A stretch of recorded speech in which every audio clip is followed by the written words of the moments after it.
Good evening, everyone.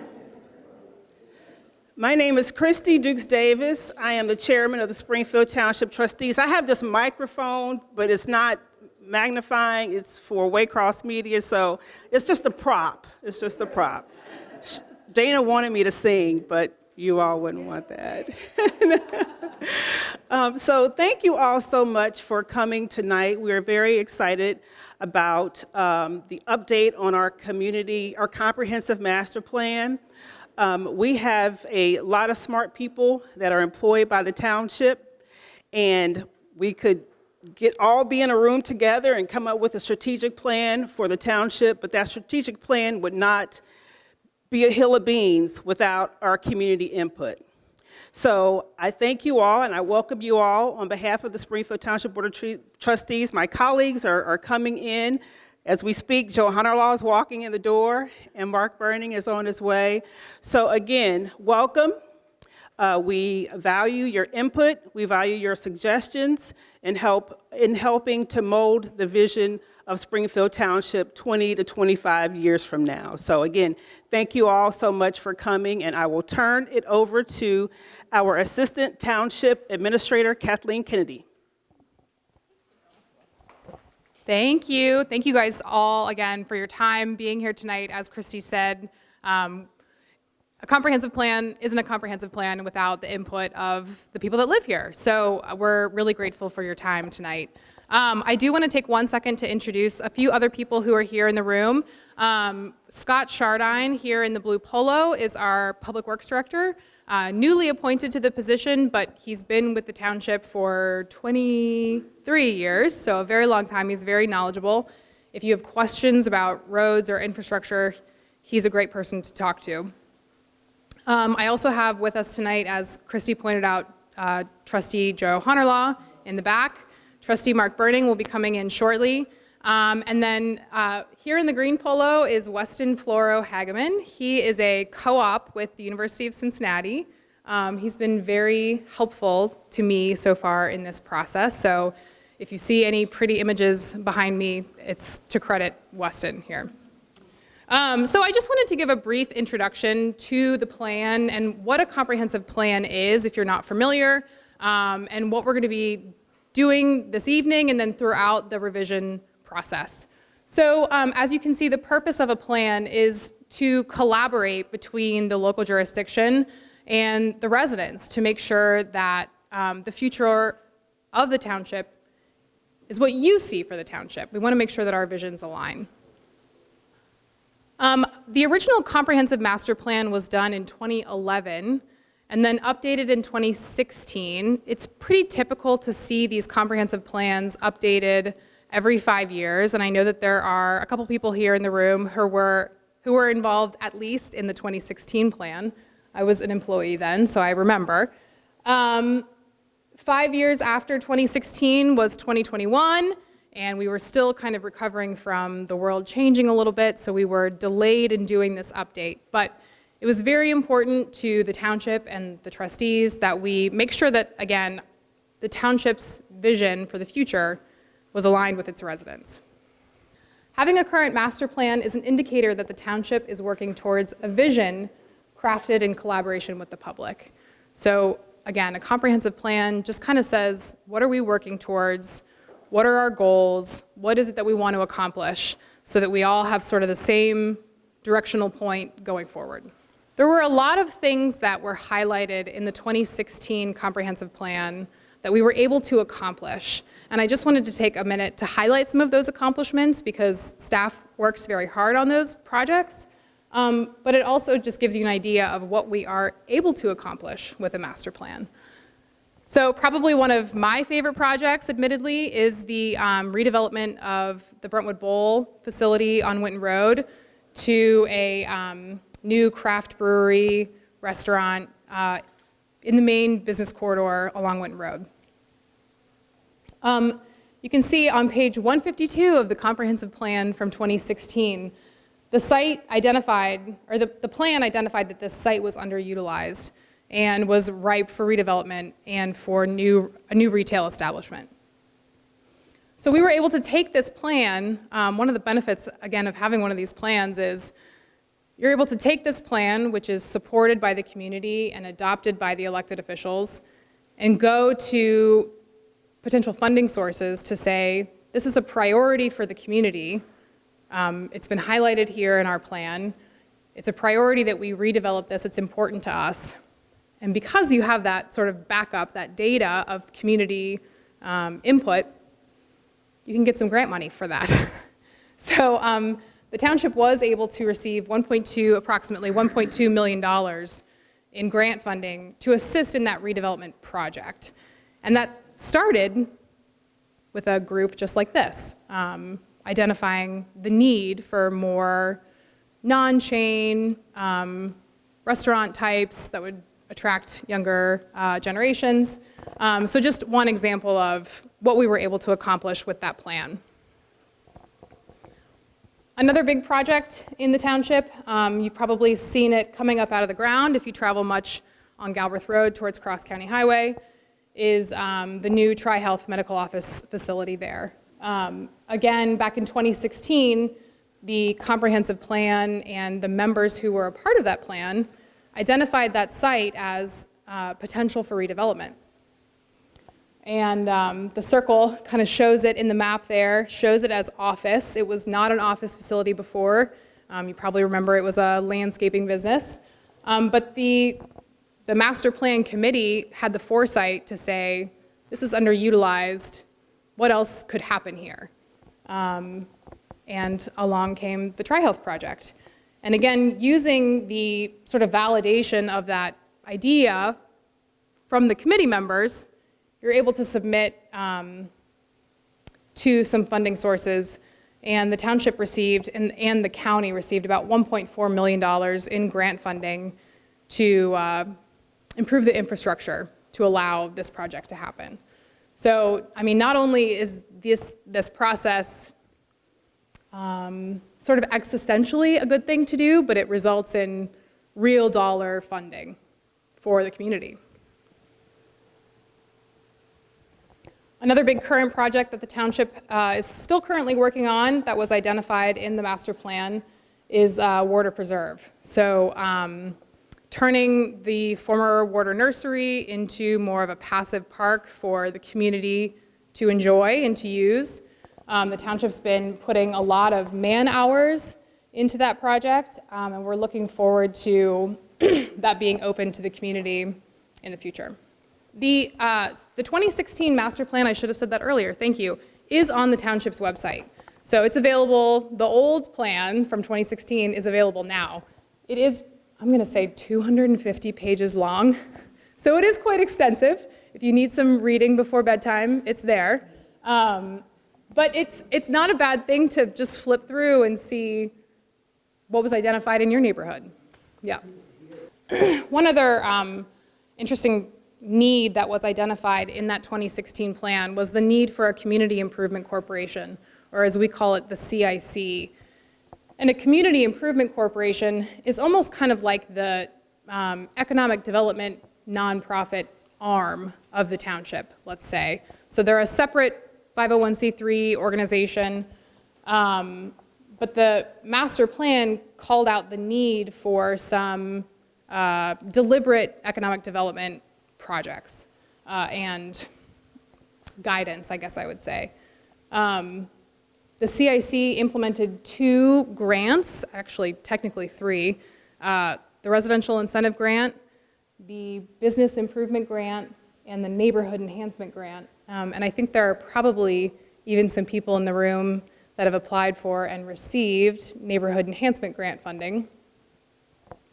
Neighborhood Enhancement Grant is a program where the CIC awards neighborhood organizations funding to make gateway improvements, signage improvements, landscaping improvements, things like that. And the Business Improvement Grant is a program that allows businesses that have been established in the township for some time to apply for funding to make exterior improvements, facade improvements, signage, that kind of thing. And since the adoption of the master plan in 2016, the CIC has awarded about $250,000 in business improvement grants and neighborhood enhancement grants alone. So that's money going right back into the community and the neighborhoods. The other thing that I'm sure is important to everyone here in the room is infrastructure and road improvements. The Neighborhood Master Plan in 2016 identified a way for the township to help pay for some of those infrastructure improvements by using what they call the assessment process. So mixing a portion of grant funding, township funding, and then individual assessments on properties to help pay for road improvement projects. So it was almost like a levy just for your street or just for your road improvement project. By putting that in the comprehensive plan, I think the elected officials and our staff knew that we had the backing of the community to move forward with paying for infrastructure projects in this way. And because of that, the township's been able to improve infrastructure on 124 streets since 2017. So no small feat. So all that to say, the work that we do as far as this comprehensive plan update and your feedback and your opinions and your ideas tonight become tangible work and projects for staff to accomplish, to try to strive for. So we're just really, again, grateful for your time and your ideas and your thoughts. That's it. Thank you. Thank you very much. I'm going to hand it over to Aaron Sorrell. Well, welcome everybody. My name is Aaron Sorrell. I'm the owner of Community Planning Insights. We are the consulting team that has been hired to help move this forward. Alongside is Jose Castrejón with MSP Design. McGill Smith Puncheon. My firm is out of Dayton, Ohio. Jose's firm is, I guess, Sharonville, Cincinnati area. So we've worked on a lot of projects together. We're currently working on a couple projects in Nebraska together as well. So we cover quite a wide area. As far as my background, I've got about 25 years in the planning world. Spent 17 of that in the public sector side, the last 6 with my firm. MSP has a firm of close to 100 individuals, 80, and has been around since the late 1800s. Yeah, so quite some experience. So for today, what we're going to Kathleen talked about comprehensive basics, so I'll zip through that. I'll talk about the project timeline, the process that we're going to follow as we guide you as we guide the township through developing its next comprehensive plan. I want to stress that it's your plan. We're simply here to help with the process and do the writing and do the graphics, but all of the ideas, the priorities will come from the community. It's not our plan, it's your plan. So Kathleen talked about a comprehensive plan. Generally speaking, there are 3 components. They are comprehensive, meaning it's the entire jurisdiction and not just a sub-area. They are general, so these are high-level policies and goals, and they're long-range. A lot of the elements include the visioning, community priorities, land use, housing and neighborhoods, etc. Some other elements that may be include community character, public facilities. These topics will shake out through the process. We will update a lot of what is in your existing plan. We've also been tasked to focus on park updates in the park plan, so we're going to do a deep dive into the corridors and the parks as well. So why are plans important? From a planning perspective, they guide decision making and make the decisions more defensible, especially from a land use perspective.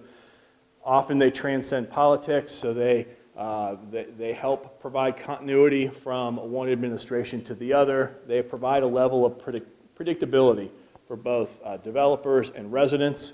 And then it allows the community the involvement outside of simply the public hearing process. So this is about a 1-year process, a little shorter, but this is a pretty in-depth process to really help ferret out the priorities of the community. So as far as, where the rubber meets the road, you can see this graphic. The comprehensive plan starts at 30,000 feet.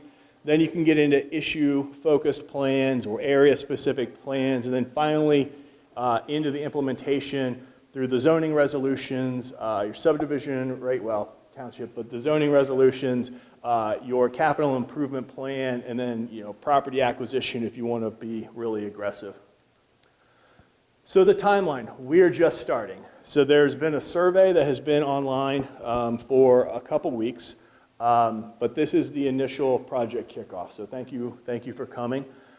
So that will run through, we'll have this current survey that's online will go for about another 2 weeks, and then we're going to be populating different topics of surveys, parks, public facilities, the feedback we get through this process will help determine how we get more granular into the surveys and the questions that we ask. We're going to start doing data gathering and more in-depth stakeholder involvement later this month and into July. So we're going to be doing deep dives as far as the existing conditions. Kathleen talked about an underutilized site that was mentioned in the last plan. We're going to be looking at physical conditions along the main corridors. We'll be looking at vacancy rates, underutilized areas, looking at the parks, grading the parks, that type of thing. We'll be doing surveys and focus groups with stakeholders. You're the first one. We plan to do it for our housing and neighborhoods, economic development, real estate. Any other stakeholders that you think we should get in touch with, we're happy to do so. In August, we'll start to draft the priorities and the goal and vision statements from what we've gleaned from what we've heard from beginning today through the end of July. We'll start setting draft priorities, which we're then going to review with the community. So we'll probably have another open house at the end of August or so to test what we've heard to make sure we're on the right track, assuming we are. Then we'll get into the actual plan writing and crafting the layout of the plan, writing the text, doing the graphics, October through December. Again, review that with the community with the idea of beginning to finalize the draft and begin the adoption process end of December through March. As far as community engagement, we are looking to reach the broadest group that we can. So we are on, we've been doing a lot of, Township has been putting out a lot of effort through Facebook. We will be doing online surveys and mapping I'll get to. I just mentioned the focus groups. And we want to be at targeted community events. So we'll be at the Touch a Truck Friday. If there are other community events that you think are important that we can be at, we will try to make ourselves available. Our outreach efforts will evolve as we see and make sure that we're touching as much of the community as we can. So the exercise that we're going to do today is available online. So in the presentation, there is a URL. It's tinyurl.com/STP mapping. We would love for you to push this out to your neighborhood associations and any other stakeholders that you think are important. What this allows you to do is there are various topics here on the right-hand side, so housing, mobility and transportation, commercial retail opportunities. Whatever you think is important or you have an opinion on the strengths or what you think should be done where, you can just click on the topic, a map will come up, zoom in to whatever you think, wherever you think the area is you want to mention, click submit your idea, talk about whatever your idea is, add it, and then just hit report.